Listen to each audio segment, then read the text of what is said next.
পিতা পুত্র পবিত্র আত্মার নামে আমেন। আজ আমাদের চারিপাশে আমরা শুনতে পাই অসংখ্য কণ্ঠস্বর। সংবাদ মাধ্যম, সামাজিক যোগাযোগ মাধ্যম, নানা মতবাদ ও মানুষের মতামত। আমরা সবাই কনফিউজড কোন কণ্ঠস্বর শুনব। কিন্তু সব কণ্ঠের মধ্যে সবচেয়ে গুরুত্বপূর্ণ কণ্ঠ হলো যিশুর কণ্ঠ। আসুন আমরা তার কণ্ঠস্বর শোনার চেষ্টা করি।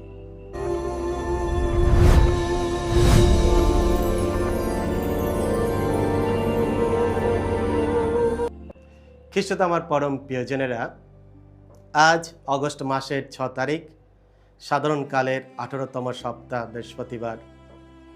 আর আজকে আমরা প্রভু যিশুর দিব্য রূপান্তরের পার্বণ উদযাপন করছি।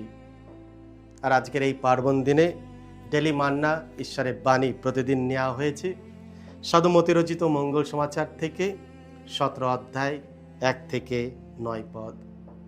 এসব আমরা ভক্তিভাবে আজকের এই বাণীটি শুনি। 6 দিন পরে পিতর যাকব ও যাকবের ভাই জোহনকে সঙ্গে নিয়ে যিশু একটি উঁচু পাহাড়ের ওপর এমন এক জায়গায় তাদের নিয়ে গেলেন যেখানে তারা একটু নিরিবিলিতে থাকতে পারবেন। সেখানে তাদের সামনে তার চেহারা হঠাৎ কেমন রূপান্তরিত হয়ে গেল। তার মুখ সূর্যের মতো উজ্জ্বল হয়ে উঠল, তার পোশাক হয়ে উঠল আলোক শুভ্র। তখন হঠাৎ শিষ্যদের সামনে দেখা দিলেন মোশে আর এলিয়। তারা যিশুর সঙ্গে কথা বলতে লাগলেন। তখন পিতর যিশুকে বললেন, প্রভু, ভালোই হয়েছে আমরা এখানে আছি। আপনার ইচ্ছা হলে আমি এখানে ডালপালা দিয়ে তৈরি 3টি তাঁবুর ব্যবস্থা করতে পারি, আপনার জন্য একটি, মোশের জন্য একটি আর এলিয়ের জন্য একটি। তিনি তখনও কথা বলছেন, সেই সময় হঠাৎ একটি উজ্জ্বল মেঘ এসে তাদের ঢেকে ফেলল।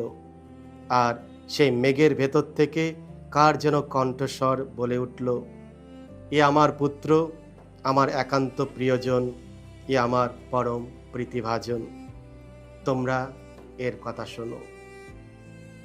এই কথা শুনে শিষ্যরা ভীষণ ভয় পেয়ে মাটির ওপর উপর হয়ে পড়লেন। কিন্তু যিশু কাছে এসে তাদের স্পর্শ করে বললেন, ওঠো তোমরা, ভয় পেও না। তারা তখন চোখ খুলে সেখানে যিশুকে ছাড়া আর কাউকেই দেখতে পেলেন না।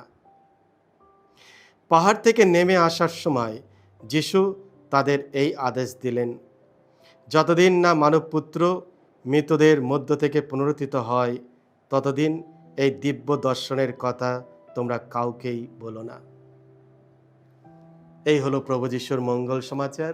প্রভু যিশু তোমার মহিমা প্রচারিত হোক। মহিমার পর্বত থেকে জীবনের পথে।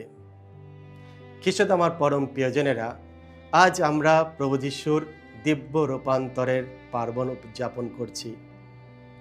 যিশু পিতর, যাকব ও জোহনকে সঙ্গে নিয়ে একটি উঁচু পাহাড়ে উঠলেন। সেখানে তার মুখ সূর্যের মতো উজ্জ্বল হয়ে উঠল এবং তার পোশাক তুষারের মতো শুভ্র হয়ে গেল। শিষ্যরা সেই মুহূর্তে উপলব্ধি করলেন, যাকে তারা একজন সাধারণ মানুষ বলে ভাবতেন, তিনি সত্যিই ঈশ্বরের প্রিয় পুত্র। কিন্তু যিশু কেন তার এই মহিমা প্রকাশ করলেন? কারণ খুব শীঘ্রই এই শিষ্যদের তাকে ক্রুশবিদ্ধ হতে দেখতে হবে। ক্রুশের অন্ধকারের আগে তিনি তাদের মহিমার আলো দেখালেন, যাতে তারা বিশ্বাসে অটল থাকতে পারে।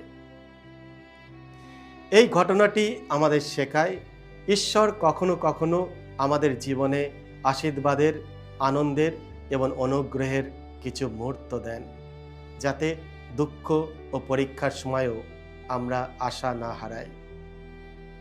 আজকের পবিত্র মঙ্গল সমাচার আমাদের 3টি গুরুত্বপূর্ণ শিক্ষা দেয়। প্রথমত, যিশুর সঙ্গে পাহাড়ে উঠতে শিখুন। পাহাড় বাইবেলে ঈশ্বরের সঙ্গে সাক্ষাতের স্থান। মোশে সিনাই পাহাড়ে ঈশ্বরের সাক্ষাৎ পেয়েছিলেন। এলিয় হরেব পাহাড়ে ঈশ্বরের মৃদু স্বর শুনেছিলেন। আর আজ যিশু তাবর পাহাড়ে তার মহিমা প্রকাশ করলেন। আমাদের জীবনেও এমন একটি পাহাড় দরকার, যেখানে আমরা প্রতিদিন কিছু সময় প্রার্থনা করি, ঈশ্বরের বাক্য পাঠ করি, নীরবে তার উপস্থিতিতে থাকি। খ্রিস্টে আমার পরম প্রিয়জনেরা, আজকের এই ব্যস্ত পৃথিবীতে আমরা সবাই ব্যস্ত।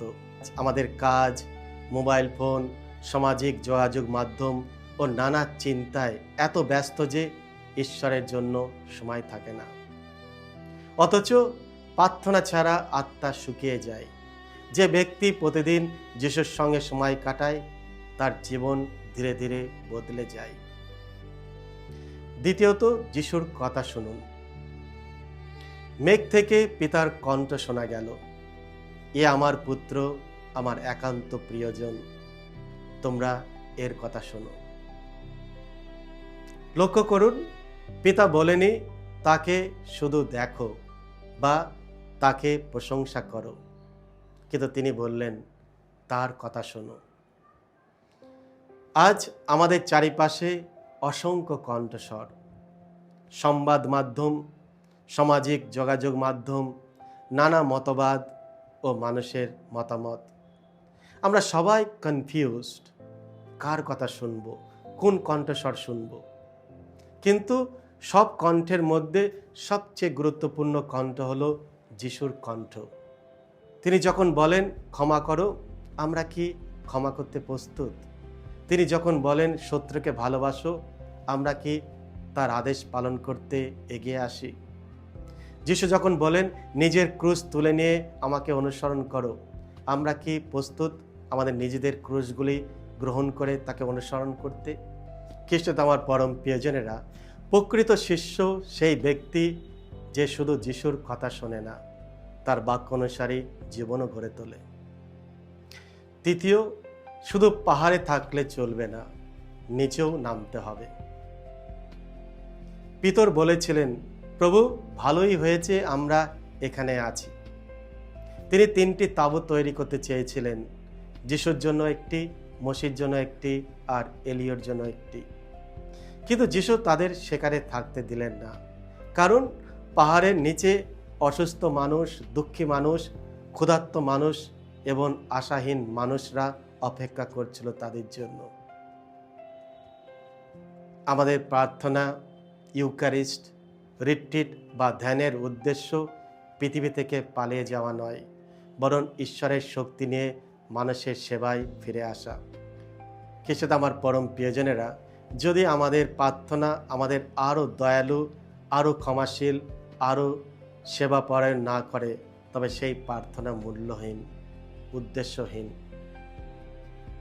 খ্রিস্টে আমার পরম প্রিয়জনেরা, আজকের এই পার্বণ আমাদের ভবিষ্যতের আশাও দেয়। জীবনে যখন দুঃখ আসে, অসুস্থতা আসে, ব্যর্থতা আসে, তখন মনে রাখতে হবে ক্রুশই শেষ কথা নয়, ক্রুশের পরেই পুনরুত্থান, অন্ধকারের পরেই আলো। আজ যিশু আমাদের প্রত্যেককে স্পর্শ করে বলছেন, ওঠো তোমরা, ভয় পেও না। হয়তো আমরা ভবিষ্যৎ নিয়ে ভয় পাচ্ছি, পরিবার নিয়ে চিন্তিত, অসুস্থতায় কষ্ট পাচ্ছি, কিংবা জীবনের নানা সমস্যায় ক্লান্ত। যিশুর এই বাক্য আজ আমাদের জন্য, ভয় করো না, আমি তোমার সঙ্গে আছি। প্রভুর দিব্য রূপান্তর পার্বণ শুধু যিশুর রূপান্তরের ঘটনা নয়, এটি আমাদের প্রত্যেকের জীবন রূপান্তরের আহ্বান। খ্রিস্টে আমার পরম প্রিয়জনেরা, আজকের মঙ্গল সমাচার আমাদের স্মরণ করে দেয় যে যদি আমরা তাবর পর্বতের মতো ঈশ্বর সাক্ষাতের অভিজ্ঞতা লাভ করতে চাই, তবে আমাদের জীবনের কোলাহলপূর্ণ উপত্যকা ছেড়ে আধ্যাত্মিক উচ্চতায় আহরণ করতে হবে। সেই আহরণের পথ সহজ নয়, এর জন্য প্রয়োজন পরিশ্রম, যিশুর বাক্য মন দিয়ে শোনা এবং দৃঢ় সংকল্প। কিন্তু শিখরে পৌঁছে যে অভিজ্ঞতা লাভ হয় তা সত্যিই অপূর্ব, জীবন পরিবর্তনকারী এবং ঈশ্বরের মহিমায় পরিপূর্ণ। তবে যাত্রা কেবল পাহাড়ের ওপরে পৌঁছেই শেষ হয় না, নিচে নেমে আসারও সমান গুরুত্বপূর্ণ। কারণ পাহাড়ে ঈশ্বরের কাছ থেকে যে প্রজ্ঞা, উপলব্ধি ও অনুপ্রেরণা আমরা লাভ করি, তা আমাদের আবার মানুষের মাঝে ফিরে এসে জীবনের প্রতিটি ক্ষেত্রে তা বাস্তবায়ন করতে হয়। আসুন আমরা ঈশ্বরের সঙ্গে সাক্ষাতের জন্য সাহসের সঙ্গে উপরে উঠি, যাতে নতুন আলো, নতুন শক্তি এবং নতুন উদ্দেশ্য নিয়ে পৃথিবীকে রূপান্তরিত করতে আবার নিচে নেমে আসতে পারি। আমেন। সকলকে জয় যিশু। ঈশ্বর আপনাদের সকলকে আশীর্বাদ করুন।